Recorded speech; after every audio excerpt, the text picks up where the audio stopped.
네, 안녕하십니까. 키움증권을 통해서 매일 오전 11시부터 90분간 시청자분 찾아뵙고 있습니다. 마켓11 1부 시작하겠습니다. 예, 안녕하십니까. 이송환입니다. 날씨가 뭐 좀 푸른다 하더니 제가 보면 더 쌀쌀해요. 그런 느낌 없어요? 네, 여기 에어컨을 틀어서 더 쌀쌀한 것 같습니다. 에어컨? 네, 에어컨 바람이 솔솔 나와서. 아, 그래? 네. 보통 때는 덥다고 뭐라 그러더니 오늘은 또 춥다고 뭐라 그러고. 몸이 안 좋아서. 불평불만이 많은 우리 이성영 교수였고요. 시장도 재미없어요. 네네. 시장이 흘러내리는 그런 분위기인데요. 오늘 시장 상황 좀 체크해 주세요. 네, 일단은 시장에서 지금 보게 되면 네. 시장이 외국인들에 대한 연속적인 순매수에 대한 좀 기대감이 좀 있었는데 네. 오늘 이틀 연속 외국인들이 매수한 이후에 다시 이제 매도세로 전환이 됐습니다. 물론 규모는 크지 않잖아요. 매도 규모는 크진 않죠. 근데 네. 이제 3일 연속 순매수했을 때 흐름이라면 이제 완전히 이제 외국인의 귀환이라고 네. 좀 볼 수 있을 것 같은데 네. 외국인에 대한 매수세가 지금 양시장 모두 이어지지 네. 않고 있다라는 게 좀 아쉬움이 남습니다. 지금 보게 되면 시장에서 이제 개별적으로 이제 급등하는 종목군들이 나타나고 있거든요. 그러니까 네. 여전히 시장에서 가장 좋은 거는 제약바이오에 대한 흐름이 가장 좋은 형태에 대한 모습이 나타나고 있고요. 그 다음에 네. 이제 뭐 산별적으로 이제 실적 발표 위에 급등하는 종목군들 아니면 네. 급락하는 종목군들에 대한 쪽들이 나타나고 있다라고 좀 보셔야 될 것 같습니다. 네. 지금 보면은 이제 삼성중공업 같은 경우가 이제 흑자 전환했다는 뉴스가 나왔었죠. 네. 삼성중공업의 흑자 전환 뉴스, 그다음에 뭐 대우조선해양에 대한 큰 폭에 대한 반등 이런 것들이 좀 시장의 거래소에서는 좀 나타나고 있고요. 그리고 또 이제 거래소 그 코스닥에서도 지금 보게 되면은 뭐 이렇게 그 시장에서 네. 뭐 그렇게 의미 있게 아주 그 반등해 주는 건 없는데 실적 발표하고 나서 이제 급락하는 종목군들도 좀 나오고 있다라는 게 네. 특이사항 중에 하나인 것 같습니다. 네. 여전히 뭐 시장에 대한 쪽 오늘은 지수에 대한 흐름이 거래소 같은 경우는 마이너스권, 그다음에 코스닥은 지금 플러스로 좀 전환되는 모습이고 네. 중국 시장이 우리 오픈하고 나서 네. 지금 이제 어제 같은 경우도 중국이 이제 반등하지 못하는 형태에 대한 모습이었죠. 네. 근데 이제 오늘 같은 경우는 중국 시장 지금 보게 되면 이제 오픈하고 나서 플러스 진행이 되니까 네. 우리 시장에서도 오전장에 이제 하락을 하다가 네. 지금 다시 한번 반등으로 이어지는 그런 네. 흐름으로 전개가 되고 있습니다.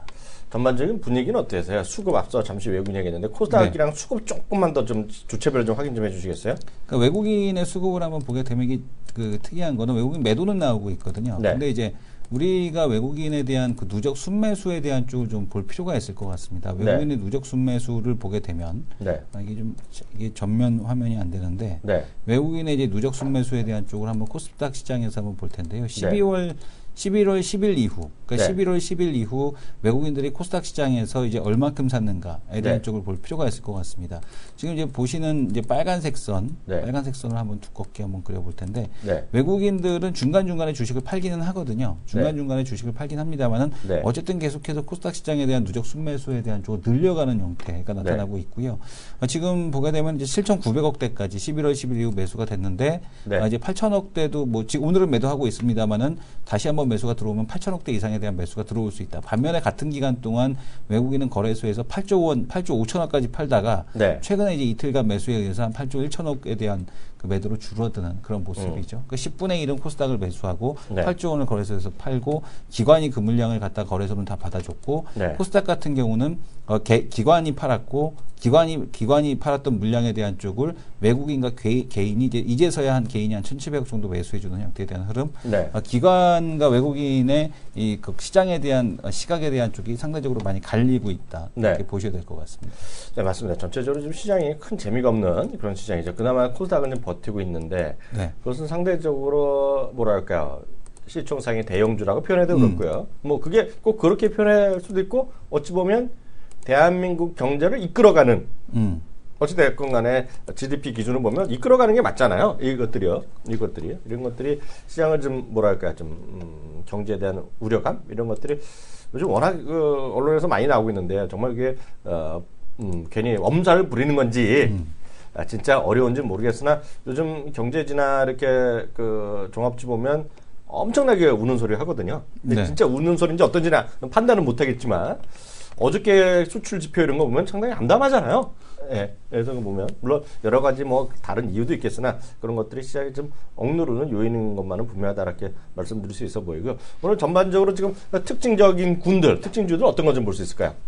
여전히 뭐 제약바이오가 가장 좋은 모습을 좀 보여주고 있습니다. 네. 제약바이오가 가장 좋은 모습을 보여주고 있고 네. 이 얘기는 뭐 사드가 만약에 된다라면 네. 그러니까 문제는 뭐냐면 중국 관련된 쪽은 다 박살이 나는 거죠. 네. 정말로 이게 중국이 정말로 제재를 한다. 네. 뭐 일각에서는 뭐 전기차에 대한 이슈가 지금 뭐 리튬이온 배터리에 대한 지원을 안 해주는 것이 네. 이거 길들이기 아니냐라는 이런 이제 시각도 일부 있고요. 그다음에 그렇죠. 이제 만약에 이제 그 이외에 추가적으로 중국에 대한 한국에 대한 뭐 경제 제재에 대한 쪽이 네. 확산이 된다라면 네. 이 시장에 대한 영향은 아주 크게 나타날 수밖에 없을 겁니다. 그렇다면 네. 이제 그 중에서 그나마 제일 자유로운 거는 제약바이오 네. 이쪽 업종이 좀 되지 않을까 네. 그렇게 좀 보고 있고요. 네. 그리고 이제 나머지 이제 중국과 관련된 수출 쪽 같은 경우는 어느 정도 타격을 받을 수밖에 없는 상황. 네. 뭐 예를 들어 뭐 화장품 같은 경우도 중국이 마음 먹게 되면 네네. 얼마든지 할 수 있는 상황이니까 네. 이런 부분에 대해서는 일단은 뭐 제약바이오가 가장 좋은 모습을 보여주고 있고 네. 산업재 섹터에서는 산발적인 반등에 대한 쪽이 이어지고 있습니다. 그리고 이제 건설주가 한 차례 올라오고 나서 그 탄력에 대한 쪽은 아직까지 이제 뭐 추가 상승에 대한 쪽은 제한적이지만 건설주 같은 경우도 크게 밀리지 않는 형태에 대한 모습 네. 이런 것들이 나타나고 있고요. 네. 그리고 이제 그 외에 보게 되면은 그 제약바이오 내에서도 특이하게 이제 유전자 진단 쪽에 대한 흐름이 개선되고 있다라는 거. 네. 이게 좀 특징적인 모습에 대한 쪽이 아닐까. 그리고 네. 이제 갤럭시 S7 출시, 그다음에 이제 G5 출시 이런 네. 것들을 앞두고 나서 일부 부품주가 좀 상승은 하고 있는 것들. 네. 이런 게 좀 시장의 특이사항에 대한 쪽이 되지 않겠느냐. 네. 좀 이렇게 보여집니다. 오늘 보면 어저께 나온 수치, 어저께 우리가 시작하자마자 얘기했던 거가 수출입 지표 통계 얘기했잖아요. 네. 물론 이제 전형적인 뭐라 그러죠? 불경기 흑자, 불황의 흑자 되겠는데요. 오늘 품목별로 좀 나오는 화면이 있어갖고요. 제가 준비를 해봤거든요. 네. 품목별로 특히 이제 1월달에 수출 주력 제품이 모두 수출 줄었다라는 얘기인데 오늘 한국경제, 매일경제 이런 게 좀 나왔는데요. 요걸 크게 보면, 이게 더 크게 보면 더 잘 나오죠. 네. 화면 좀 나왔는데요. 지난 2014년 10월이 가장 더 잘 나갔을 때였는 모양이에요. 뭐 잘 나갔을 때인지 모르겠는데 2014년 10월과 비교한 수치입니다. 수출은 이렇게 해서 517억 달러에서 367억으로 훅 줄어들었죠. 하루 평균 수출일이 22억에서 16억으로 줄어들고요. 무역 국자를 86억에서 26억으로 국제 무역가는 이렇게 많이 떨어졌고요. 네. 원달러 환율 1,060원에서 1,200원 평균인데요. 원달러 이렇게 올라가면 예전에 같은 수출이 잘 돼야 되거든요. 네. 근데 요즘 다니더라고 얘기해야 될 것 같고요. 업종별로 이렇게 나왔어요. 업종별로 보면 이게 이거 정말 얘네들 나름 잘 만들었어요. 선박 조선이죠. 31%가 흘러내렸어요. 31%가 줄어들었고요. 다 그 당시입니다. 그 당시요. 컴퓨터는 요즘 보면 컴퓨터 누가 만들어? 다 우리나라 삼성 노트북 이런 거 있잖아요. 네. 중국에서 만들어 오잖아요. 네. 모르시니까 30% 줄어들었고요. 반도체도 24%가 줄어들었어요. 물론 이게 월별의 차이가 있는데 이건 전체적인 거니까는 그런 흐름으로 보시면 되겠죠. 일반 기계는 이제 우리나라 보면 크게 뭐 영향은 없는 건데요. 일반 기계 14%. 자동차가 3%나 줄어들었어요. 부품은 괜찮다 했는데 부품도 23% 줄어들었고요. 가전은 좀 어렵죠. 현실적으로 보면 가전도 34%가 줄어들었고요. 철강 얘기 많이 하잖아요. 철강 28%. 석유화학 제품은 40%. 네. 석유 제품 이제 원유가 되고 우리 정유 이런 거 한 거 되겠죠. 정제한 거가 되겠고요. 섬유류, 액정 디바이스가 그 평판 디스플레이, 디스플레이라 그래가지고 우리 얘기는 LCD 그런 거 되겠대. 54%나 줄어들었고요. 휴대폰도 21%나 줄어들었고요. 그래서 그만큼 이게 지금 시장에서 우리나라 주력 작품들이 이렇게 쭉 들어있고요. 오늘 보시면 매일경제인가 이런 거 보면 또 이렇게 재벌 업체별로, 재벌 회사들별로 어떻게 어렵다, 어떻게 견뎌내고 있다 이런 얘기했고요. 근데 좀 의도성이 좀 짙은 게 그렇죠. 있죠. 네. 뭐냐면은 네. 의도가 상당히 눈에 보이는 게 뭐냐면 네. 이 비교를 수출이 제일 잘 될 때가 10월달 이때거든요. 그러니까 수출이 제일 잘 될 때의 데이터. 그렇죠. 예. 요거를 갖고서 이제 1월달 데이터에 대한 쪽을 비교했다라는 것 자체가 있는데 이제 지금 가장 눈에 돋보이는 거는 이제 석유 제품이죠. 석유 제품 같은 경우는 유가 하락에 따라서 이제 매출이 감소할 수밖에 없는 상황. 누가 뭐라 그래도 우리가 그 매출 볼륨 단위에서 제일 큰 거는 석유 제품인데 이쪽에 대한 쪽이 유가 하락에 따라서 이제 감소한 거. 근데 요거 이제 금액보다도 더 중요한 거는 이제 양 자체가 늘었느냐, 줄었느냐. 요거를 갖고 이제 좀 비교할 필요가 있지 않느냐라고 보여집니다. 다만 어쨌든 간에 주력 수출 품목에 중국에 대한 쪽 수출액이 감소하고 있는 건 사실이다라고 보여지고 있고 그 외에 이제 소비 쪽에서 뭐 화장품이라든가 이런 것들은 그냥 줄지 않고 있다라는 거. 요게 이제 특징적인 흐름 중에 하나가 아닌가라고 보여집니다. 그거 맞아요. 근데 그거는 이제 그 2014년 10월을 가장 극명하게 보여서 자기네가 썼어요. 의도했건 안 했던 거는 자기가 그렇게 일부러 한 것도 아니고요. 일부러 했겠죠. 가장 좋았을 때는 지금 어느 정도 차이 나니까 가장 이제 어렵다는 걸 보여주기 위해서 일부러 썼는데 하여튼 판단은 하시면 되겠고요. 그래서 일반적으로 얘기하니까 좋은 지적하셨어요. 석유화학 제품도 잘 나가는 게 있거든요. 그래서 이거는 전년 대비 그리고 2014년 10월 대비 또 전월 대비 얘기를 많이 해야 되는데요. 그런 것들이 좀 있다라고 분명히 있습니다. 그런 게요. 이게 보셔야 될 것 같고요. 그럼 이제 또 하나가 이제 얘기 나눈 거가 좀 하나 좀 말이 나온 김에 뭐라 그래요? 시장의 흐름 좀 하나 보면은요. 지금 자동차 있잖아요, 자동차. 작년에 보면 우리나라가 세일 공화국 아닙니까? 네. 엄청나게 세일을 했어요. 그래서 그럼 작년 6월부터 처음 해서 우리나라도 난덥지, 블랙 프라이데이다, 세일즈 코리아다 등등 해서 코리아 그랜드 세일이다, 엄청 많이 했잖아요. 그래갖고 금년 2월 10일인가 또 해요. 또 해요. 뭐 엄청나게. 결정타로 날린 것이 작년 4분기에 말이죠. 4분기에 했나? 10월부터 했나 해갖고요. 개별 소비세 인하 있어요. 네? 개별 소비세 인하. 개별 소비세 인하는 이제 우리나라 소비세가 다 있는 게 아니거든요. 개별 소비세 일부 품목이 있어요. 그래서 자동차나 피아노나 고가 뭡니까? 명품 백 이런 것들 이런 거에 해당되는 거예요. 일반 먹자 이런 건 해당되는 게 없어요. 어쨌든 이런 걸 했는데 이런 거죠. 뭐냐면 작년에 좋아할 수 있어요. 작년에는요. 작년 많이 살 수 있잖아요. 네. 네, 그 택시도 마찬가지로 살 수 있단 말이에요. 제가 한번 말씀드렸잖아요. 부가치 면제였고, 결국 연장됐는데, 하여튼 다 있단 말이죠. 그런데 이제, 그럼 물론 개별소의 특성도 있겠으나, 이런 거죠. 우리가 예를 들어, 매일 먹는 개별소비에 안 되는 건 저도 아는데, 미리, 그냥 예를 들어서 말씀드리면, 내가 오늘도 사고, 한 달 후에도 사고, 1년 후에도 또 사는 품목이면, 개별소비세 인하가 효과가 있죠. 네.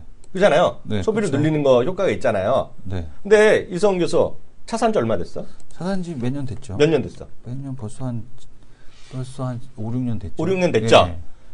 예를 들어서 5, 6년 됐는데, 네. 5, 6년 됐으면 지금 사도 되고 2년 있다 더 사도 됐잖아. 네네. 자동차가 딱 그런 거죠. 대한민국에서 작년 12월에 사고, 올해 또 3월에 또 사고, 4월에 또 사고, 네? 6월에 사는 사람이 몇 명 있겠어? 그렇잖아요. 몇 명 있겠죠. 취미로 사는 사람들. 예를 들어서 이건희 회장이 지금 주차장에 100몇십 대 있는데 이번에 알게 모르게 50대 처분했다. 그런 뉴스가 났거든요. 네. 그런 분들이야 살 수 있죠. 그죠? 명품 백 난 들어본 적도 없고 우리가 사준 적이 없지만 명품 백을 샤넬이나 뭔 거를 작년 10월에도 사고 11월에도 사고 올해 1, 2, 3월 계속 사는 사람이 대한민국에 몇 프로나 있겠어. 그래서 그 효과는 땡기면 끝이란 얘기야. 그래서 보면 자동차 좀 말씀드리겠는데요. 자동차. 여기 화면 또 준비한 게 있는데요. 자동차 한번 봐주시면요. 현대차가 1월 판매가요. 33만 8,315대가 나왔어요. 5대가 나왔어요. 네, 나왔어요. 좀 더 키우겠습니다. 네. 오늘 보면요. 작년에 있죠. 전년 대비 12.5%가 줄어들었고요. 12.5%가 줄어들었고요. 전월 대비는 거의 40%가 줄어들었어요. 그것도 마찬가지예요. 12월이랑 2월은 비교할 수는 없어. 그건 알아요. 그렇지만 전월 대비는 많이 떨어진 거예요. 전년 대비 많이 떨어진 거예요. 15%. 기아차 떨어졌고요. 떨어졌고요. JD 파워 이제 자동차는 내일 새벽에 발표하거든요. 내일 새벽에요. 그러니까 정확하면 오늘 우리나라 밤 정도 될 거야. 밤 12시 넘어서 나올 텐데요. 그 동부 시간은 9시 반인가 정도 나올 텐데. JD 파워가 4.5%가 마이너스 전망하고 있습니다. 1월 달에. 근데 이것도 두 가지 요인이 있어요. 워낙 눈보라가 많이 쳤고요. 그리고 판매 일수가 이틀이 줄었어요. 작년에 연휴가 아닌 거 날짜가 때문에요. 주말이 끼어갔고요. 그렇지만 어찌되었건 잘 될 거로 보지만 올해 지금 전월 대비 40%가 마이너스 나고 있거든요. 무슨 얘기인지 아시겠죠? 그래서 이런 거가 분명 우리가 좀 인식하시면서 넘어가셔야 되겠다. 현대차, 기아차 정확한 이제 판매 데이터를 보게 되면 현대차는 내수가 좀 줄었어요. 한 10% 정도가 좀 줄었다라고 좀 보셔야 될 것 같고요. 가장 많이 준 게 국내 생산 해외 판매. 이 부분이 이제 급격히 감소를 했죠. 그다음에 해외 생산 해외 판매가 더 많이 역시 같이 감소하는 모습을 보여줬고요. 기아차는 특이하게도 개별 소비세 감소에 대한 영향에도 불구하고 내수 판매가 줄지 않고 오히려 늘었습니다. 그러니까 작년 11 그 같은 전년 동월 대비해서 비교했을 때, 근데 특히 국내 생산 해외 판매가 급감하는 거의 한 20 몇 프로 이상 급감하는 모습을 보여줬고 해외 생산, 해외 판매도 같이 하락하는 모습을 보여줬거든요. 그러니까 이런 것들을 놓고 보게 되면은 국내 영향보다는 일단은 해외 쪽에서 이 판매량에 대한 쪽이 감소하는 영향, 네. 이 부분을 좀 영향을 많이 받고 있다.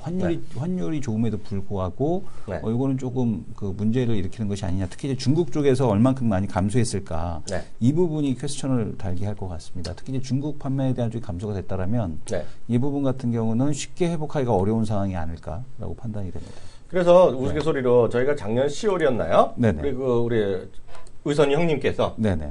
이제는 브랜드다. 네. 제네시스다 얘기했잖아요. 네. 예? 현대의 브랜드를 안 쓰고 그 고급 차량에서 제네시스 라인을 한다 그러면서 우리가 우스갯소리로 이제 진정한 현대차를 대표주자는 뭐라 그랬어? 현대차 제네시스 214320이라고 그랬죠. 네네. 한번 봐주세요. 네. 한번 오늘 어떻게 났는지 봐줘. 214320. 네. 한번 쳐봐주세요. 이노션. 얼마나 광고를 쏟아붓겠니? 네. 내가 한번 그랬잖아. 미국 영화 드라마에서 많이 보인다고. 네. 요즘 새로 나온 것도 보면. 이노션이 계속해서 지금 이게 2143 이게 제네시스가 네. 제가 보기에 현대차 그룹에서 자동차가는 유일한 지금 살아있는 주식이야. 네. 제가 보기에는요. 왜냐면 이거는 모르죠. 근데 어찌됐건 돈의 힘이죠. 광고를 쏜다는 거는. 이게 참 우스갯소리란 말씀드렸잖아요. 네. 정몽국 회장이건 뭐 그 정의선 부회장이건 어디 외국에 어디 가는 거야. 네. 공항에서도 호텔까지 가는데 저 입간판에 도요다가 있으면 안 되지. 네. 그잖아. 제네시스 뭐 EQ인지 뭔지 Q 뭐 있어야 될 거 아니야. 네. 다 돈이죠, 다 돈. 네. 누구 통해서 나가? 제네시스 통해서 나가. 그래서 말씀드렸는데 여하튼 주가는 살아있네요. 슈퍼볼 광고도 한다 그러니까. 슈퍼볼 광고 누가 하겠어요? 아, 제네시스 해야지. 이노션에서 만들어야지. 네, 네. 예, 여기까지 하겠고요. 우리 다음 코너 들어가도록 하겠습니다.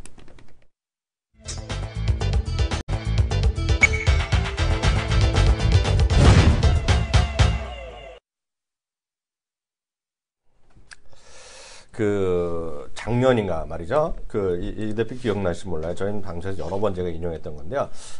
재작년이죠. 벌써 2014년 말에 CNBC가 뭐 20년 된가 해갖고 특집으로 방송을 하면서요.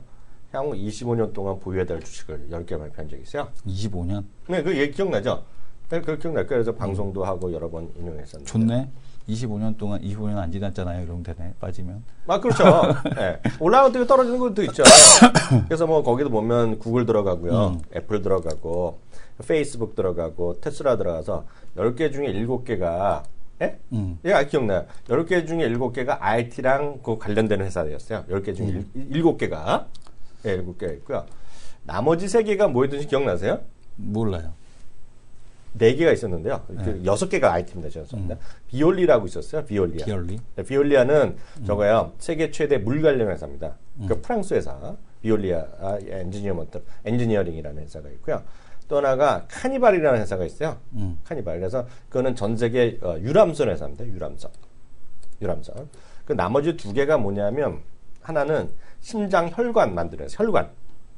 네, 그러니까 스턴트 같은 게 아니라 혈관 자체. 혈관 자체를 재생하는. 네, 혈관 만드는 건데 또 하나가 제가 다 여러 번 말씀드렸는데 그래서 뭐냐면 그 중에 하나가 제 화면 좀 보시면 온라인 테크놀로지라는 회사가 있어요.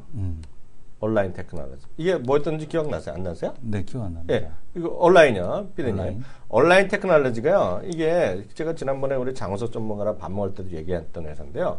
이게 1년짜리고요. 이게 5년짜리가 이거 사상 채울까요? 오늘 같은 날이요. 이게 보면 많이 올랐죠. 2014년 때도 많이 뭐 쉬었다 지금 또 올랐어요. 한 30% 올라갔는데 이게 온라인이니까 뭐 같아요? 뭐 균형 잡고 이런 건데. 자동차 온라인만 판다 그러잖아. 네. 그래서 기억나니 여기까지 하면 그 얘기까지 했는데 어? 얘기했던 건 기억나요. 이빨 균형이라 했죠. 이 균형. 이빨 균형. 네. 이 보철하는 거 보철. 그래서 중국 사람 보철 많이 한다 그랬잖아요. 그 보철에 브레이슬릿이라 그러거든 끼는 거. 네네. 그거 하는 건데 지금 보면 흉하잖아요. 근데 네네. 요즘은 예전에는 쇠였는데 요즘은 플라스틱하고 투명한 거 많이 해요. 예쁜 걸로 많이. 투명한 것도 있고 안쪽으로 아예 하는 것도 있고. 네, 안쪽 박작도 약간은 성능이 다른 건데 그런 거 하는 회사예요. 네.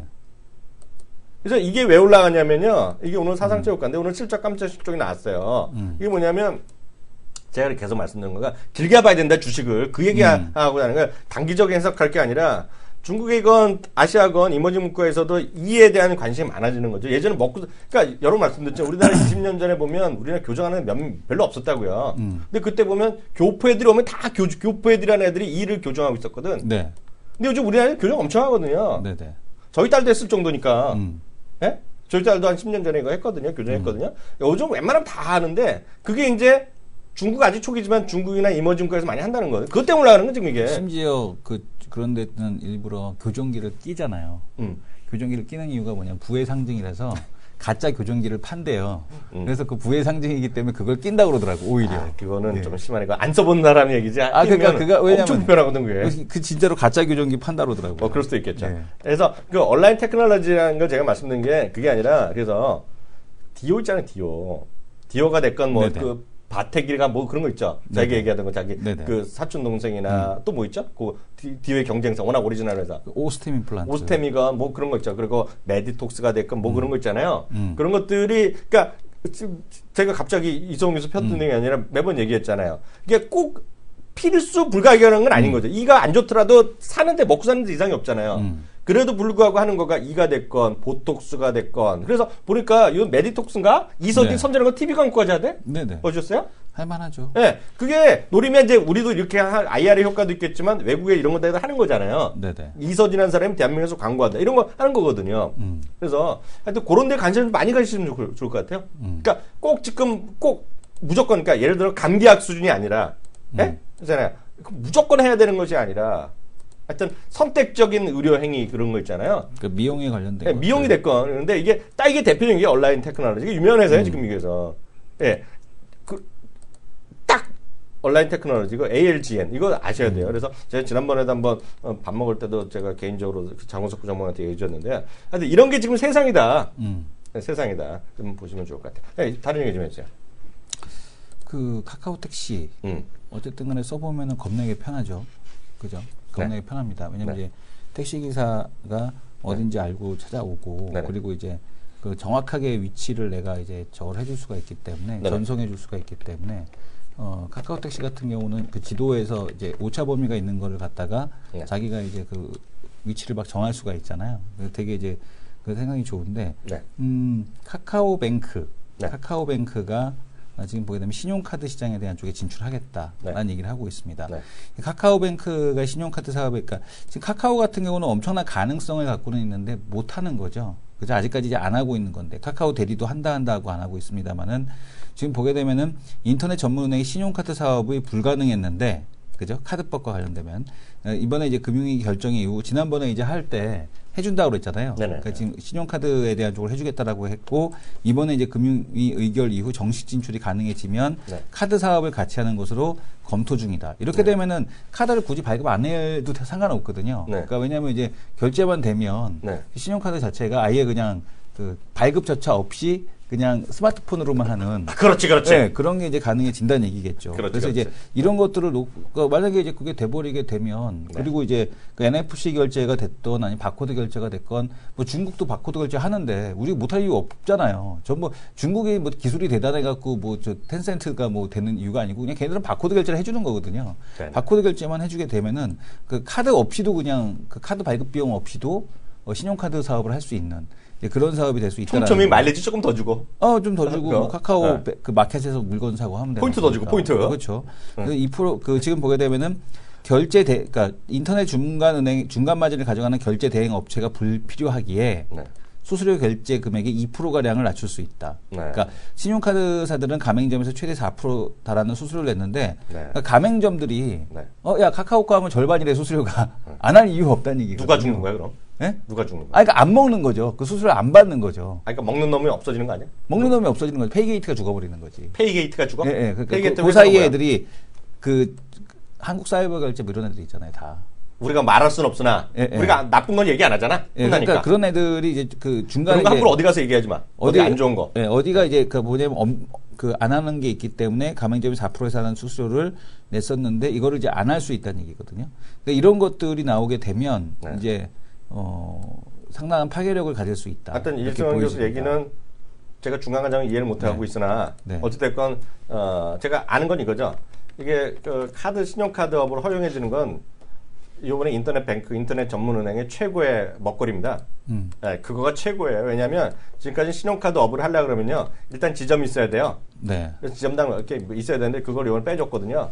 그래서 제가 이쪽은 나름 전문이잖아요. 그 인터넷 은행 이런 거 할 때 공부를 좀 했기 때문에 거기에 최고 이권 산업이나 저게요. 무조건 돈 버는 거거든요. 근데 전 그걸 몰랐는데 그게 갖고 뭐 수수료하면 페이게이트사가 어려워진다 이거야? 그 먹거리가 그쵸. 뺏기는 거야? 예, 예.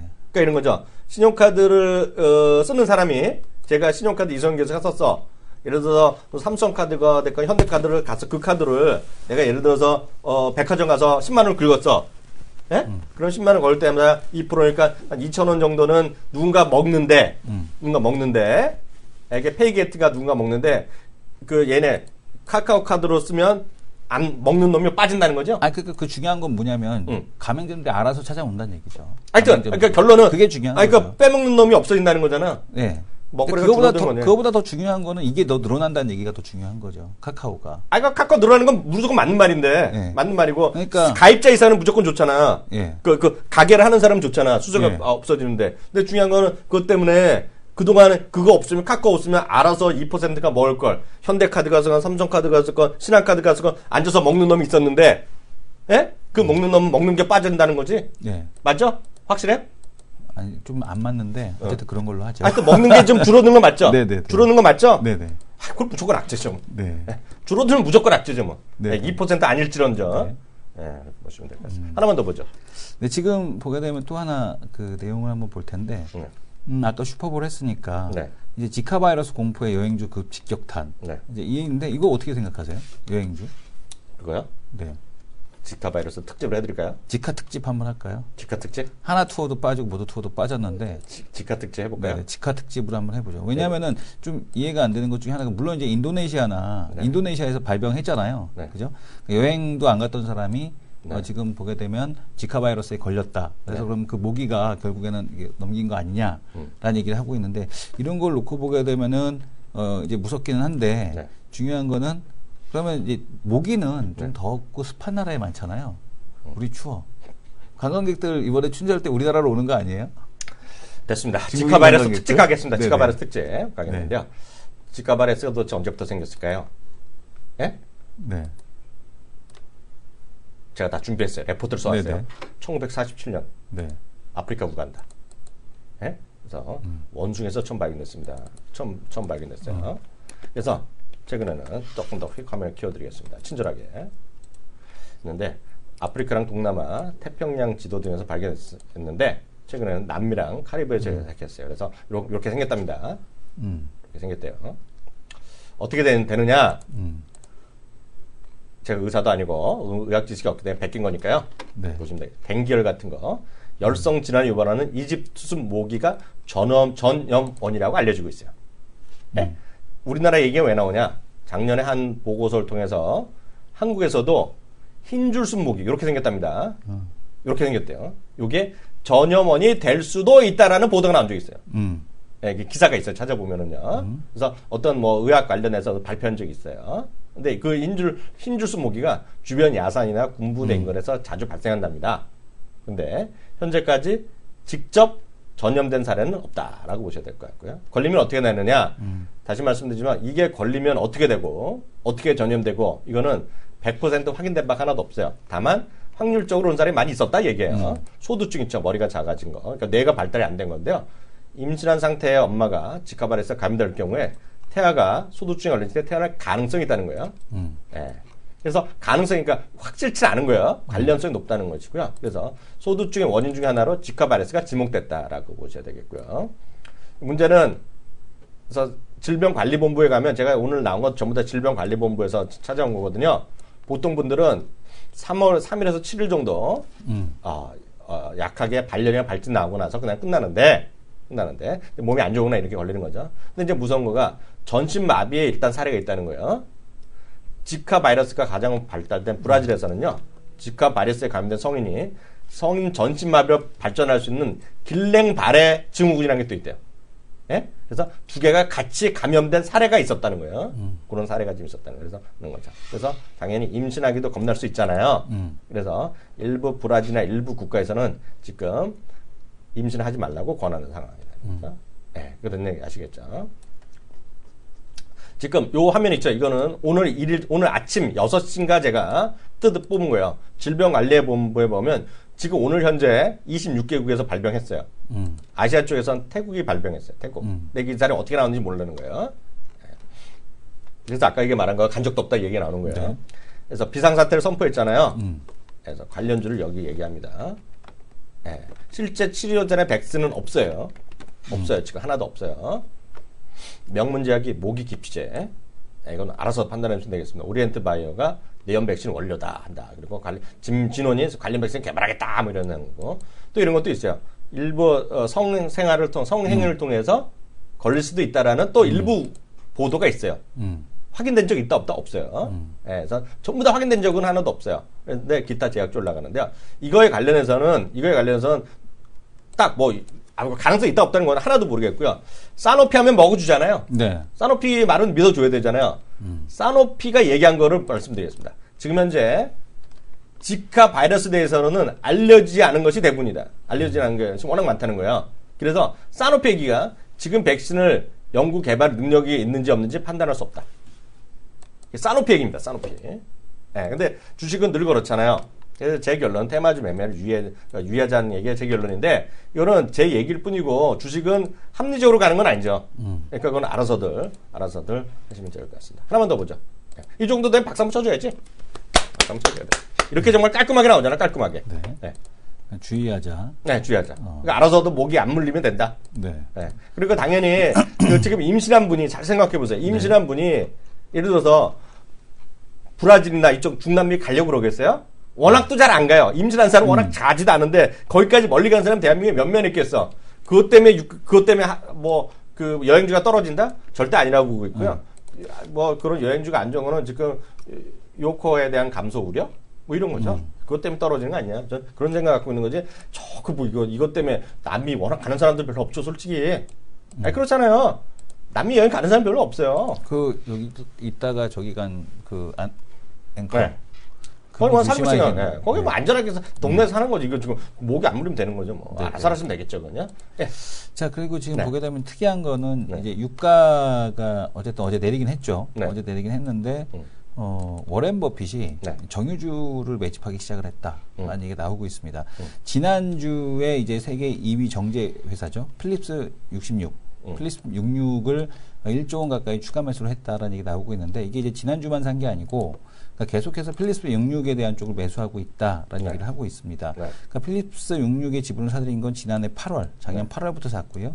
지금 10%까지 지금 보유를 하고 있다라고 합니다. 그러니까 지금 이제 지난달에만 필립스 66을 갖다가 1조 원 정도를 사서 지난달에만 1조 원, 그러니까 지난주에도 또 254만 주 추가 해갖고 지금 13.6%까지 지금 필립스 66에 대한 지분을 늘렸다. 정유회사에 대한 지분을 늘렸다라는 얘기 하고 있고요. 올해 작년 실적은 안 좋죠. 지금 보게 되면 4분기 이익이 43% 추락, 매출은 38% 감소, 뭐 이런 쪽이 났는데 시장의 기대만큼보다는 나쁘지 않다라는 얘기를 하고 있습니다. 그래서 근데 이제 이쪽에서 얘기하는 건 뭐냐면 버핏이 이제 CNBC 인터뷰 작년 9월에 이제 인터뷰한 것 내용을 보게 되면 우리는 석유 회사를 산 게 아니다.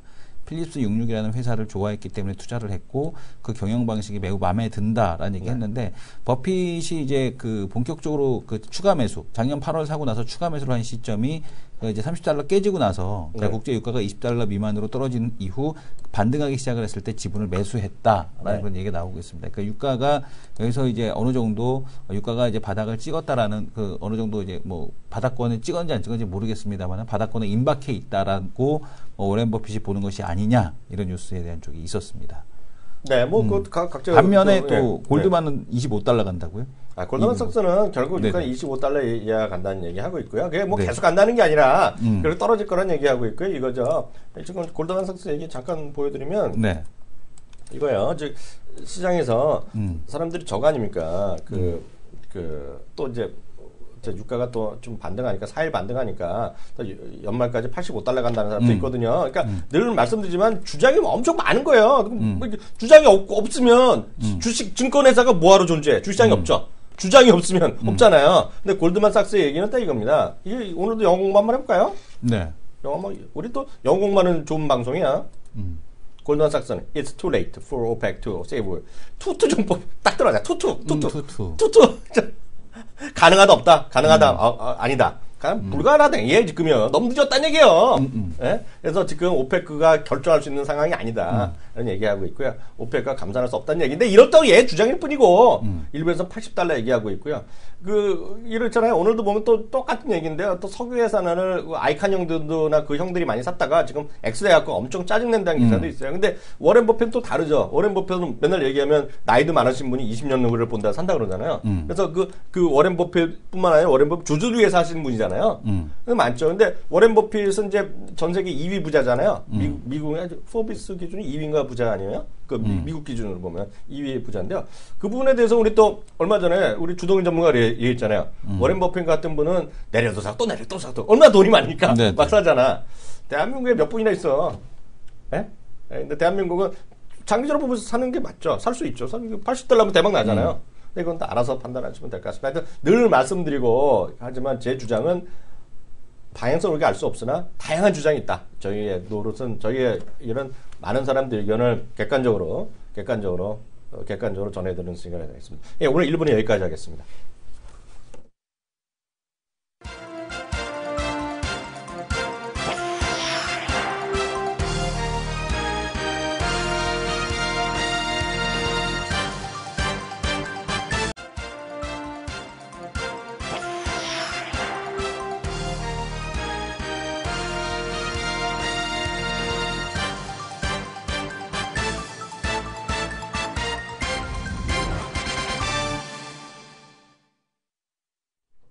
네, 마켓레븐 2부 시작하겠습니다. 네. 앞서 이제 1부 때 저희가 전해드려야 될 뭐 중요한 거나 뭐 이런 게 있었는데 몇 가지 못한 게 있어갖고 이거 몇 가지 보고 우리 초대 손님과 함께하는 시간을 일단 갖겠는데요. 오늘 아주 경제지에 보면 이렇게 분석 기사를 나온 거 보는데 이제 중요한 것들은 이제 장기적인 영향을 미칠 것들. 근데 이제 시장 영향이 안 미치는 거 있고 좀 봐야 되는 거. 왜냐하면 이런 거 보여드리면 하여튼 딱 여러분들도 지금 당장 아니더라도 시간 내더라도 관심하면 이런 게 저장해 두는 것들이 있잖아요. 인터넷에 보시면 되겠는데 제 화면 한번 잠깐 봐주세요. 저도 오늘 그거 챙겼는데 이성규서 챙겼던데. 오늘 매일경제의 한면 보면 우리 삼성생명의 금융지주사 전환과 관련된 게 있는데 이거 상당히 중요한 겁니다. 네. 그래서 금융지주회사에서 금감원에서 이제 해석기 나온 게 있어요. 이런 것도 좀 봐두셔야 돼요. 네, 이게 상당히 중요한 기사인데요. 다른 데는 별로 잘 안 나왔어요, 이 부분이요. 뭐냐면 금융지주사 전환 때 비금융계열사 주식 못하는 이거 워낙 당연한 건데 해서 당연한데 우리는 이제 처음 그런 게 생기니까 나오는 건데요. 그러면 삼성생명이 갖고 있는 삼성전자를 전량 없애야 됩니다. 네. 이게 누가 딴 데가 사가야 돼요. 네. 물론 이재용 부회장이 살 수도 있고 그 여동생들이 살 수 있고 누난지 하여튼 그 주식을 없애야 돼요. 그게 있겠고요. 요 밑에는 이제 요 밑에 여기 부담 덜려면 삼성전자도 지주회사 전환해야 얘기가 나오고 있어요. 이거 다 여기서부터는 요거까지 팩트입니다. 요거까지 팩트예요. 요거 팩트고요. 잘 보세요. 이거 금감원 얘기니까 팩트입니다, 이거요. 근데 세 번째는 그냥 전망의 전망. 부담 덜려면 삼성전자도 지주회사 전환. 이건 얘기가 여러 번 나왔던 건데 삼성전자에 부인했던 거예요. 근데 이런 얘기도 있다. 이재용이 SDS 판돈으로 물산 지분을 살 수도 있다. 뭐 이런 얘기도 있어요. 이게 원샷법하고 연계가 되나요? 다 있다고 봐야 되는데 하여튼 모르겠어요. 하여튼 우리가 뭐 그것까지 내용은 모르겠고 하여튼 이런 내용이 있다 그래서 요거는 매일경제 한번 들어가서 한번 봐보세요. 이거 중요한 겁니다. 예, 찍어드릴게요. 그리고 혹시 모르시는 분들은 하여튼 여기서 보시면 매일경제로 들어가서 이런 거 검색하면 될 겁니다. 삼성생명, 뭐 지주회사 이런 걸 보내면 될 것 같고요. 하나 더 애플페이 얘기 잠깐 좀 하고 넘어가죠. 지금 애플페이가 2월 8일 중국 서비스가 시작이 된다라는 그런 얘기가 나오고 있습니다. 지금 보게 되면 결제 수수료를 파격적 인하. 이 수수료 인하가 어쨌든 간에 지금 대세가 되는 것 같고요. 현재 19개 은행을 끌어안아야 된다라는 얘기를 하고 있는데 지금 그 알리바바 텐센트 현지 업체와의 경쟁이 불가피하다. 근데 이제 중국 대부분의 은행을 협력사로 끌어들였다. 19개 은행을 갖다가 이제 끌어들였다라는 얘기가 나오고 있습니다. 그래서 이 애플페이는 NFC 기반의 서비스. 근데 이 참 요즘에 보게 되면 동남아나 오히려 중국이 이런 결제라든가 이런 IT 쪽 활용 분야에 있어서는 우리보다도 더 많이 빨리 앞서가는 이런 흐름을 좀 보여주고 있죠. 그래서 지금 보게 되면 애플이 중국 진출을 위해 현지 대부분의 은행을 협력사로 끌어들이는데 성공을 했다라는 얘기가 나오고 있고요. 네. 지금 보면 오토 서비스가 상당히 이제 그 협력이 예상이 되는데 뭐 이다오 택시, 차이나 항공 등의 온라인 사업자, 그 다음에 또 지금 보게 되면은 애플페이 진영에서 보게 되면은 택시 등 생활 밀착형 앱 서비스 사업자에게 이 애플페이에 대한 쪽을 적용을 가능하게끔 해줬다라는 얘기를 하고 있습니다. 중국에서요? 네, 중국에서. 그래서 이제 그러니까 지금 온라인에서만 되는 것이 아니라 O2O에서도 같이 될 수 있게끔 해줬다라는 그런 얘기가 나오고 있어서 이 애플페이가 어쨌든 간에 중국에서는 좀 더 그 파괴력 있게 다가가고 있고, 다른 애플페이 다른 국가와 달리 중국 결제 수수료를 5분의 1 정도 수준으로 낮췄다. 아예 한번 그 주고 말하죠. 그러니까 지금 중국 현지 은행 간 결제 수수료가 0.03%, 0.1%도 아니고 0.03%로 타결된 것으로 알려졌고, 다른 국가가 0.15% 수준인데 중국은 5분의 1 정도 수준에 대한 수수료를 받는다라는 얘기를 하고 있습니다. 그래서 지금 보게 되면은 그 한국도 이제 중국에 준하는 수수료 수준을 이제 원하고 있으나 과연 그렇게 될지는 모르겠고, 한국도 조만간에 되지 않겠느냐 이런 얘기가 지금 나오고 있습니다. 근데 문제는 뭐냐면 한국 같은 경우는 NFC 결제가 의무 사항이 아니기 때문에 아직도 이제 그 IC 혼용 마그네틱 단말기 하고 이제 IC 혼용 단말기가 절대 비중을 차지해서 NFC 단말기가 쉽지 않은데, 다만 평창 동계올림픽 여기에 맞춰서 NFC 결제 단말기를 한국에 대거 보급할 것으로 알려지고 있다라는 얘기가 나오고 있습니다. 그래서 한국은 아직까지는 조금 더 시간이 걸린다 이런 얘기가 있습니다. 근데 뭐 그것도 뭐 높은 사람 한두 번 만나갖고 하라면 또 금방 하는 거죠. 뭐 말이 나온 김에 하나만 더 확인하고 저도 좀 얘기하겠는데, 오늘 애플 나왔기 때문에 또 중요한 얘기 하나 했어. 오늘 구글이 시가총액이 시간의 기준으로요 애플을 넘겼잖아요. 그 얘기 잠깐만 하겠는데, 제가 한번 잠깐 잡아주세요. 오늘 중요한 건데 또 오늘 딴 것들하고 정신팔려갖고 말을 못했어요. 이거 중요한 거예요. 알파벳 이익이 8.67달러 나왔습니다, 주당. 정확한 명칭은 알파벳이죠. 매출이 213억 달러. 그래서 당초 예상이 이 정도였기 때문에 뭐 어니 서프라이즈까지는 아니지만 상당히 좋은 실적이 나왔어요. 정비장이 1.2 올랐는데 시간에는 뭐 9%까지 올라다가 아까 제가 마감 직전에 봤을 때는 5% 정도 봤는데요. 지금은 어떻게 되는지 모르겠어요. 시가총액이 5,700억 달러 되세요. 애플을 넘어서 갔고요. 2010년 이후 처음인데요. 당시는 모두 2,000억 달러 미만이었으니까요. 두 개 모두 엄청나게 오른 건 사실이죠. 네, 근데 보면 지금부터는 구글을 더 좋다고 얘기하는 사람이 주장입니다. 애플을 보더한테 이기는 이유는 뭐냐고 물어봤더니 이거예요. 아이폰의 의존도가 너무 크지 않느냐? 예? 매출 기준 3분의 1 해야 되는데 이번에 분기 실적이 1% 증가에 불과했고요. 아이패드랑 맥이 마이너스 성장했잖아요. 그럼 반면에 우리 구글은 웹에서 모바일까지 다 장악한 거 아니냐 우리가. 구글 측 얘기입니다. 구글을 선호하는 사람 얘기예요. 작년뿐만 아니라 금년 내년까지 모바일 광고의 3분의 1을 구글이 갖고 있습니다. 미국에서. 전체 광고에 모바일 광고의 3분의 1. 그만큼 모바일 구글 애드센스가 꽉 잡고 있다는 얘기죠. 페이스북도 잘 나가는데 페이스북이 20%, 구글이 3분의 2니까 얘네가 두 개 합치면 80%, 88%가 된다는 거잖아요. 그잖아요. 엄청나게 얘네가 독과점하고 있는데, 가장 큰 거는 구글 얘기는 모바일, 웹뿐만 아니라 인공지능 하죠, 헬스케어 하죠, 바이오 하죠, 그리고 무기까지 하죠. 무기, 그죠? 보스턴 다이내믹스 무기 하죠. 그리고 무인차 하죠. 무인 자동차 하죠. 그죠? 그리고 이제 아프리카 이런 데서는 시범 사업으로 애들 벌룬 띄워갖고 인터넷 하는 거 있잖아요. 그런 거 한다 그러죠. 우주 사업 이런 거 하죠. 구글 얘기는, 구글은 아이폰과 애플과 달리 성장성 있는 곳에 다 투자한다. 앞으로 먹거리도 자신다. 이런 얘기를 하는 사람도 있다. 여기까지 하겠고요. 여기까지 했고요. 바로 다음 코너 들어가도록 하겠습니다.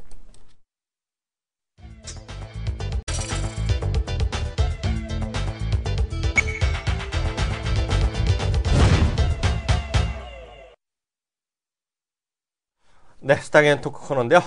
이번 또 자기 한번 소개해 주세요. 네, 뭐 키워드림 창시자, 키워드림 창시자, 그리고 키워드림 슬러거, 그죠? 지금 이제 새로운 슬러거 과연 어떤 주식에 주목하는지 요즘 좀 뜸하셨거든요. 슬러거가 이제 칠 때가 됐습니다. 자, 서인석 부장님 모시겠습니다. 안녕하세요, 부장님. 어떻게 지내셨어요?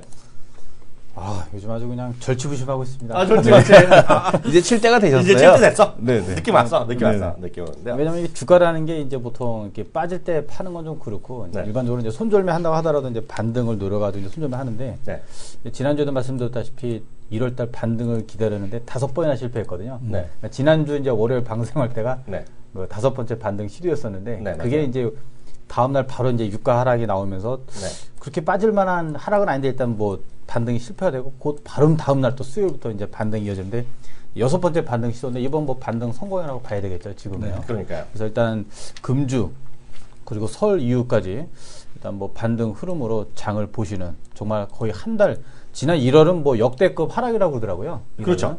네, 미국도 그래요. 예, 그렇죠. 역대급 하락을 극복하고 있던 2월은 그래도 좀 네. 뭐 이번 설 연휴는 주식 투자 하시는 분들은 항상 그 불안감에서 보냈겠지만 이번 설 연휴는 물론 이제 상승 추세는 아니지만은 하락 추세 속에서 특히 이제 1월 달에 굉장히 큰 고통을 겪었기 때문에 좀 마음의 위안을 많이 얻는 금주 그리고 다음 주가 되지 않을까 그렇게 좀 기대를 하고 있습니다. 아니 괜히 말씀드린 게 아니라 제가 있잖아요. 제가 주식은 요즘 잘 못 찍지만 사람 잘 찍거든요. 이게 우리 지난 12월 초인가 그때 황수택 전문가 갑자기 나왔을 때 그리고 이 판이 돌아오는구나. 주식도 지금 그런 게 움직였죠. 그래서 이제 이분들이 리바이벌 2015다 그랬거든요. 딱 기억나는지 아세요? 지금이야 한미약품이 7, 80만 원이죠. 딱 작년 이맘때 10만 원대였다. 10만 원이었지. 그래갖고 2월 말인가 3월 초부터 올라가기 시작했어. 기억나요? 네. 다시 왔어요. 진짜요. 지금은 딱 우리 선정 부장님이랑 함께 해서 지금 워밍업 하실 분이야. 그런 타이밍이 왔거든요. 이제 6번째 반등인데요. 이제 이번에 2월 달에 해갖고 이제 바닥 찍고 딱 감이 어떻게 보세요? 말씀 잘 해주셔야 돼요. 일단 뭐 중기적 흐름에서는 아직까지는 하락 추세고요. 하락 추세고 그 안에서 일단은 좀 현금화를 할 수 있는 좀 리스크를 할 수 있는 어떤 기회를 일단은 판단하고 있습니다. 왜 그렇게 말씀을 드리냐면은 시장이 이렇게 올라가기 위해서는 가장 중요한 게 경기하고 기업 실적 아닙니까? 근데 여기에 대한 믿음도 굉장히 약하고 뭐 그게 혹시 뭐 6개월 뒤, 뭐 9개월 뒤 혹시 좋아진다 그러면은 이번에 저점 찍고 이제 상승 추세로 전환을 기대할 수 있는데 아직은 뭐 그걸 기대하기 굉장히 좀 희박하고 일단은 그 지난 한 4, 5년간이죠. 우리나라 그 시장을 이렇게 4, 5년간 흐름을 보시면은 한 90, 한 7, 8% 가격 범위가 한 1800에서 한 2100 정도고, 한 90% 정도 범위가 1850에서 2050이에요. 그리고 항상 그 1800, 우리 시장 기준으로요. 1850, 그때 오면은 항상 그 우리나라 정부도 그렇지만 어떤 글로벌 공조 노력이 좀 일부 좀 나왔거든요. 특히 양적 완화. 그래서 이번에도 보면은 첫 스타트가 20이었죠. 다음에 이제 다보스 포럼.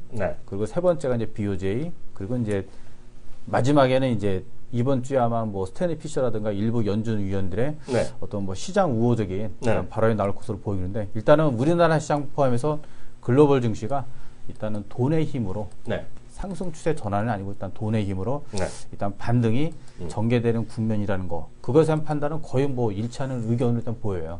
다만 이 반등이 뭐 지금 멈추는지 다음 주 멈추는지 아니면 뭐 2월 말까지 가는지 그거는 이제 또 시간을 좀 보면서 일단 분석을 해봐야 되겠죠. 아니 부장님 오늘 어려운 얘기하지 말고요. 저는 진짜 사람 찍는 자준 정말 그거 인정하죠 제가. 네, 인정하죠. 내가 마지막에 내가 돈을 못 벌어서 그렇지 그건 인정하잖아. 사람 잘 찍잖아. 작년 이맘때요.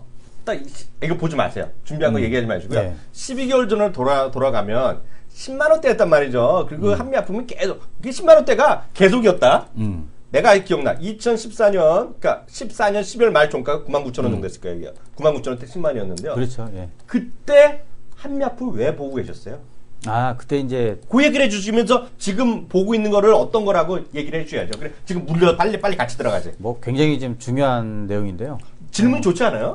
뭐 박수 한번 쳐야 되는 거 아니에요? 훌륭하신 질문이래요. 박수 한번 쳐줘야 돼. 제가 이제 작년 1월부터 이제 그 방송 영업을 시작을 했고, 방송 영업을 하기 전에 이제 어떠한 종목으로 접근할 것인가에 대해서 분석을 작년 9월부터 한 12월까지 한 넉 달 동안 되게 많이 하셨죠. 머니지 매니먼트 그거 보고 얘기하셨잖아요. 그렇죠, 그러면서 뜬금없이 한미약품 같은 거를 얘기하면서 종목과 세 개를 같이 얘기했을 때 제가 기억나서 말씀드리는 거예요. 그래서 그때 종목을 한 10개 정도 골랐고, 그 10개 중에 하나가 이제 한미약품이었죠. 한미약품 아마 당시 12월 달은 물론이고 1월 달, 2월 달, 3월 달 리포트를 보시면은 아마 애널리스트 리포트가 목표가가 아마 14만 원 뭐 그러니까요. 그러니까요. 그 의미 없는데 제가 이제 그때 왜 10종목 중에 하나 그전에 특히 이제 한미약품을 굉장히 강조를 하면서 일단 방송했던 거로 기억나는데 이제 그 핵심은 한 두 가지 정도로 보시면 됩니다. 이제 첫 번째는 뭐냐면은 우리나라 제약업 전체적인 어떤 그 업황의 흐름인데, 네. 뭐 제약업은 과거 뭐 90년대도 그랬지만 보통 고퍼주였어요. PER이 한 20에서 한 25 정도 가는 고퍼주였고, 이제 고퍼 대접을 받는 이유는 딴 게 아니라 어떤 그 약품 하나 제대로 잘 만들면은, 네. 혹은 그전에 이제 수입을 많이 했으니까요. 네. 좋은 수입 약품 하나 수입하게 되면 매출이 갑자기 확 뜨고, 네. 또 이제 그 기술 수출이라든가 뭐 임상 네. 그런 거에 따라서 이제 그 변동성이 커지기 때문에 항상 그 고퍼 대접을 받아왔거든요. 네. 근데 우리나라가 솔직히 그 2000년 한 10년 그 전까지는 좀, 그러니까 2000년대 이전에는 뭐 드링크나 만들어서 파는, 네네. 혹은 외국에서 이제 그 알약 수입해서 파는 네네네. 그런 어떤 제약 업종이었다가 2000년대 그러니까 글로벌 금융이 아니, 글로벌 금융이 아니죠. IMF죠. 네. IMF를 겪고 그러면서 신약 개발에 대한 그 시각을 많이 돌렸어요. 그래서 아마 최초로 아마 신약 개발 나온 게 SK 케미칼이 아마 플라즈마인가 뭐 그런 신약 개발 1호가 있는데, 일단 그 이후부터 해가지고 꾸준히 신약 개발을 해왔고, 결정적으로 이제 제가 작년 1월 달에 이제 소개해드렸던 배경은 뭐냐면은, 네. 특히 그 2010년, 11년 요때부터 한 14년까지 엄청나게 R&D를 했어요. 네. 뭐 대표적인 회사가 이제 한미약품과 이제 LG생명과학이죠. LG생명과학 같은 경우는 LG그룹이나 든든한 배경이 있기 때문에. 아니, 그래서 예. 맞추셨다. 그래서 쭉 보셨잖아요. 예. CJ 대한통운도 하셨잖아요. CJ 대한통운요? 아니었나? CJ 대한통운 제가 아니었어요. 아니었어요. 아, 근데 갑자기 소통 한번 하고. 예, 소통. 소통 한번 해야 돼. 예. 다우 100님이 이승훈 교수 경고했어. 뭐예요? 아까 박수 치는데 건정건정 박수 치는 이승훈 교수님 건정건정 박수 조심하세요. 가는 수가 있어요. CJ 대한통운들에서 말씀하셨다는데 나는 그래서 CJ 대한통운은 제가 거의 아마 언급을 안 한 거로, 왜냐면 유통 관련 주식들은 제가 별로 이렇게 좀 언급을. 그럼 제가 했나 보죠. 예, 그러셨나 보네요. 아니, 근데 그게 아니라 지금 노리는 것들은 그런 시나리오를 갖고 지금 보는 쪽들 막 준비하고 계실 거 아니에요. 그렇죠. 네. 예. 어떤 쪽 섹터 주로 좀 보고 계세요? 일단 그 한미약품 조금 더 말씀을 드리면은 이제 우리가 이제 보통 이제 급등주를 많이 노리잖아요. 이제 보통 이제 뭐 세력주를 제외한다 그러면은 역시 실적이 가장 중요하거든요. 네네. 근데 한미약품은 이제 실적보다는 이제 그런 기술 수출과 임상 뉴스에 대한 어떤 기대감. 네네. 또 이제 우리나라 보통 기술 수출을 한다 그러면 규모가 좀 작았어요. 네. 근데 당시 이제 제가 한미약품을 봤던 거 뭐였냐면 그 당뇨병 주사제였어요. 네네. 그게 이제 예정상으로는 가을쯤에, 아니 상반기 내로 이제 임상 이상이 완료가 되고, 네네. 그 기술 수출이 아마 가을쯤 나온다고는 우리 키움증권의 당시 그 제약업종 담당하던 연구원 글을 보고서는 캐치를 딱 한 거죠. 그러니까 그 안에서 딱 그거만 딱 눈에 보이더라고요. 당뇨병 주사제. 아, 이거다. 네. 그래서 이제 2월 달에 한번 10몇 프로 이익 내서 팔고, 그 다음에 이제 3월 초에 두 번에 걸쳐서 10만 7천 원, 6천 원 샀는데, 그때도 이제 딴 거는 필요 없고 그냥 당뇨병 주사제만 보십시오. 이거 그전에는 뭐 기술출 해봤자 뭐 1000억, 2000억이었는데 이거는 정말 굉장히 커질 수 있는데, 제가 원래 계산했던 거는 한 1조 정도였는데 그게 5조짜리였죠, 결국은. 그러니까요. 그래서 시장 예상보다 훨씬 뛰어넘으니까 이제 뭐 7, 80만 원까지 올라갔는데, 일단 그런 흐름으로 보시면 됩니다. 즉, 모든 주가라는 게 예상한 것보다 더 나오면 주가가 올라가는 것이고, 아무리 실적이 작년보다 올라가도 예상보다 덜 나오면 어닝 쇼크라 해서 빠지지 않습니까? 그렇죠, 그렇죠. 그래서 지금도 올해를 봤을 때 일단은 기대하는 게, 첫 번째로는 이제 IT 쪽에서는 OLED에 대한 계속 좀 말씀을 드리고 있고, 두 번째는 역시 제약업종도 관심을 가지셔야 돼요. 근데 지금 현재 시장 전망치를, 그러니까 제가 항상 눈여겨보는 건 뭐냐면, 시장 전망치하고 제가 보는 어떤 거 성장 전망치거든요. 그 가격 범위가 좀 벌어졌을 때 저는 그 타겟을 잡는데, OLED 같은 경우는 뭐 시장 전망치 가장 높게 잡은 게 뭐 한 2010년, 16, 17, 18, 뭐 빅사이클이라는 표현을 썼어요. 그래서 그동안에 이제 OLED 투자 규모보다 합친 거, 한 4, 5년간에 투자한 것보다 훨씬 많은 규모가 앞으로 한 2년 동안 추진이 된다는 건데, 실적을 보면은 그거만치 좀 컨센서스가 안 잡혀 있어요. 그렇다고 그러면은 그 OLED 관련주들은 추가적으로 계속 올라갈 수 있는 가능성이 있다는 거죠. 그래서 OLED를 전 탑으로 보고 있고, 제약업종도 역시 이제 뭐 LG생명과학이라든가 한미약품 일단은 좀 뺐어요. 매매 대상으로. 그리고 나머지 종목들이 이제 뭐 동아ICT 좀, 그러니까 제약업종 내에서는 우량주를 좀 타겟으로 보고 있는데, 그런 종목도 각각 나름대로 어떤 신약 개발과 임상 뉴스, 그리고 이제 LG생명과학 같은 뭐 제미글로라는 그 약품을, 아니 당뇨병 약을 가지고 좀 전 세계로 좀 출시를 하려고 일단은 북미하고 유럽 이런 쪽 제외하고 이제 중남미하고 중국 이런 쪽으로 좀 나가고 있거든요. 이게 이제 유럽하고 미국 쪽으로 간다고 워낙 제약업이 크니까 네. 규모가 큰 어떤 성장이 기대되는데 하여튼 그런 그 제약업종 내 종목들도 이렇게 실적들 쭉 보면은 네. 제가 생각하는 것보다 일단 보수적으로 잡아놨다고요. 그러면 이게 그 보수적으로 잡아놨으면은 만약 이게 그 제가 생각하는 어떤 가치 뭐 흐름대로 네. 많은 뉴스플로가 나왔을 경우에는 크게 올라가거든요. 네. 그래서 항상 제가 중요한 포인트를 말씀드렸는데 네. 그 네이버라든가 우리 뭐 키움증권에도 이제 기업 실적 전망을 보시면은 네. 그 전망 자체에 포인트 두지 마시고 과연 전망보다 네. 잘 될 것인가 안 될 것인가 거기에 포인트를 맞추면은 네. 아마 투자 종목을 고르고 그리고 이제 매매하시는데 네. 아마 큰 도움이 되지 않을까 그렇게 생각이 듭니다. 일단 제가 보기에는 요 OLED하고 제약 요 두 개 분야는 애널리스트들이 좀 보수적으로 잡아놓은 것 같아요. 네. 제가 생각한 거. 그래서 일단 두 개 분야를 핵심으로 보고 있고 또 하나가 이제 그 중국 관련 소비주가 보통 화장품이 있고 네. 엔터주가 있고 또 하나가 이제 뭐 MK 트렌드 이런 이제 의류주가 있는데 네. 요 세 개 분야 중에서 좀 가장 기대가 되는 게 지금 엔터주 쪽이에요. 네. 엔터주도 보면은 그 시적 전망을 보면은 굉장히 좀 작습니다. 네. 뭐 작년 대비 뭐 10%, 15%. 근데 이거는 그냥 현재의 그냥 왜 그 회계 분석이라고 하죠. 네. 그냥 흐름상 나오는 어떤 전망이고 만약 네. 이제 중국에서 뭐 하나가 터지면은 네. 그냥 매출액이 순식간에만 올라가거든요. 그렇죠. 그런 가능성 있는 기업들이 이제 엔터주 쪽에서 네. 좀 볼만하다는 거죠. 그래서 딱 10배 올라갈 거 지금 꿈에는 쭉, 아직 최종 확정 안 했지만, 그리고 준비해놓은 거 있으시죠? 10배는 좀 너무 많고요. 겸손하기도 하죠. 겸손하기도. 10배는 너무 많고요. 네. 한 뭐 2배에서 한 5배 정도 노리는 네. 거. 작년에 이제 한미약품 솔직히 한두 번뿐이 없었고, 네. 두 번째 이제 큰 수익이 났던 게 이제 후쿠전자였어요. 네. 네. 후쿠전자 한 70% 수익이 났는데, 네. 올해는 일단 목표상으로는 네. 적으면 한 2개, 많으면 한 4개 정도, 매수가 대비 한 2배에서 그렇게 4배 정도 이제 노리면서 네. 좀 종목을 지금 셀렉팅을 좀 하고 있는 중입니다. 아, 너무 또 겸손하셔갖고, 너무 겸손해서 지금요, 저 같으면 그런 거 하면 대박 날 거라고 막 떠드는데, 그잖아요. 네네. 이성희 교수 질문 하나만 주세요. 그러면은 지금 올해도 여전히 제약바이오, 그다음에 네. 그렇죠. OLED. 왜냐하면 작년에는 네. 솔직히 한미약품 뭐 홀로 갔던 거고, 네. 네. 다른 제약업종들도 아마 그 여러 가지 임상 뉴스라든가 뭐 기술치 있었을 텐데 그걸 제가 좀 일부러 좀 지연을 하지 않았나 네. 그런 생각이 듭니다. 그래서 원래 작년에 한미약품 포함해서 많은 제약사들이 그런 큰 뉴스가 나올 시기였는데 네. 한미약품이 이제 묻혀버렸거든요. 네. 네. 오히려 지연한 것도 있는 것 같고 그래서 올해 아마 아까 언급했던 그런 제약주들이 뭐 다양한 어떤 뉴스 플로를 내놓으면서 오늘 좀 올해 주가 상승을 좀 보이지 않을까 기대를 하고 그거 있습니다. 안 해주세요. 로봇 얘기 안 하세요. 아, 로봇이요? 서운해네. 난 로봇에 완전 꽂히는데 요새도. 지금 로봇은 뭐 계속 지금 제가 하나테크인하고 로보스타 두 종목만 보고 있는데 네.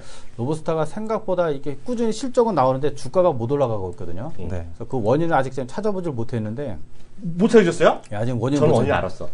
아 그러세요? 아, 진짜 알았어요. 얘기해 드릴까요? 네. 아이, 내가 얘기해 드릴까? 네. 이게 저는 관심이 많잖아요. 네. 네. 차트 한번 보실래요? 차트 한번 보실래요? 제가 화면 한번 보실래요? 제가 또 장소 전문가한테 알려드렸는데 ISRG라는 회사가 있어요. ISR죠? 네, Intuitive Surgical이라는 회사인데요. 그 외과 의사들은 다 알아요. 이게 다빈치 시스템이라는 걸 만든 네. 회사거든요. 이게 보면 뭐 예를 들어서 심장이다, 뭐 자궁이다, 뭐 이런 거 있잖아요. 미국 시장에서 한 70%? 전 세계도 40% 갖고 있고요. 우리나라도 있을 겁니다. 우리나라도요. 근데 많이 도입하고 있죠. 이게 그 로봇 의료기기거든요. 네네. 이게 절대 강자예요. 네?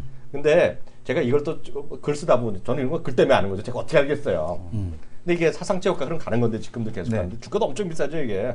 주당 513달러니까 이게 아무나 못 사는 건데 지금 이게 뭐냐면 핵심 기술 있죠.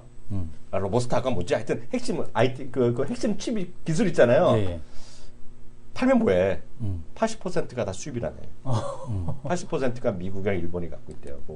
네. 그거를. 우리나라에서 하는 업체가 하나 있긴 있어요. 조그만 근데 칩 원래 로봇? 삼성 로봇을 만들어요. 진짜 아니, 로봇을 근데 반도체 설계 이런 걸 다 했겠네. 그거는 삼성 테크인에서 가져다가 하는 건데 이거 10년 전에 이거 삼성 테크인에서 한다 그래갖고 그때 한번 로봇 그 의료 쪽으로 해서 잠깐 그거 안 올라갔다가 됐잖아. 안 됐잖아, 그거. 안 됐단 포기했잖아. 말이에요. 그래서 근데 이게 버렸는데. 중소 쪽에서 하는 데가 하나 있긴 있어요. 근데 진급은 100%라 말은 못 드리겠네요. 아 그래. 그건 나중에 알려줘. 네네. 하여튼 오늘 여기까지 하겠고요. 제가 요거는 또 글을 다 썼어요. 네. 글을 써갖고 제가 설날 특집으로 제가 네네. 글을 써놨거든요. 머니유캔 에버드 때. 이거 하여튼 흥미로운 회사입니다. 하여튼 다빈치 시스템이라고 아마 아실 거예요. 의료 쪽에 있으면 아실 텐데 그 회사인데요. 다빈치 하면 맞아. 근데 이거 인투이티브 서지컬이 하면 잘 모르죠. 하여튼 그런 것도 있다니까 제가 나중에 기회 되면 또 설명드리도록 하겠고요. 오늘 여기서 마치도록 하겠고요. 하여튼 10배짜리 계속 알려주셔야 돼요. 회원님들 모시고. 예. 열심히 노력해야죠. 예. 저희 또 내일 이 시간에 다시 오도록 하겠습니다. 감사합니다.